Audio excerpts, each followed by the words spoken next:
বাংলাদেশ বিমানের টিকিটের দাম বৃদ্ধি করা হয়েছে। আগে যে জায়গায় মধ্যপ্রাচ্যে আসতে মনে করেন 30 থেকে 35,000 অথবা 40,000 লাগে, এখন নাকি তা 70 থেকে 80,000 টাকা করে নেওয়া হয়েছে, বাড়িয়েছে দাম। এটা আওয়ামী লীগের সময় এভাবে কিন্তু ওঠানামা হয়েছিল 60 থেকে 70,000।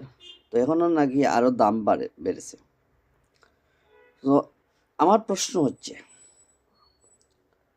এই দেশটা আমাদের যে মাতৃভূমি বাংলাদেশটা চলাচল করে, তো এই বাংলাদেশটা উন্নতি বা সব দিকে একটা গড়ে উঠেছে কিন্তু প্রবাসীদের আয়ের টাকায়।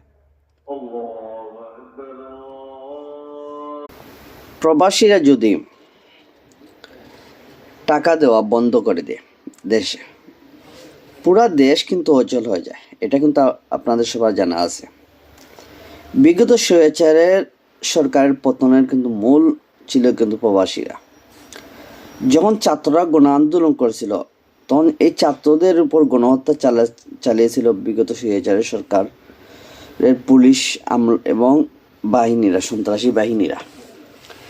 এর কারণে আমরা যারা প্রবাসী আছি এটা দেখে, আর অপরদিকে তো ইন্টারনেটও বন্ধ করে দিয়েছে, যাতে আমরা এইসব কিছু দেখতে না পারি অথবা এগুলা আবার শেয়ার করে কোথাও পাঠিয়ে না দিতে পারি।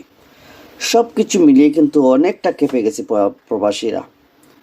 আর প্রবাসীদের উপর যে জুলুম, এটা তো আছেই, ওরা করেই গেছে, অনেকটা অত্যাচার করেছে। এখন এটা মিলিয়ে প্রবাসীরা কেঁপে যাওয়ায় টাকা পাঠানো বন্ধ করে দিয়েছে, যার ফলে আপনারা দেখছেন পুরা দেশ অচল হয়ে গেছে। দেশ এমনিতে তো রাজনৈতিক আন্দোলনের কারণে অচল, এবং এই যে সরকারের অত্যাচার, গণহত্যা এইরকম কিন্তু একটা প্রকট আকার ধারণ করছে।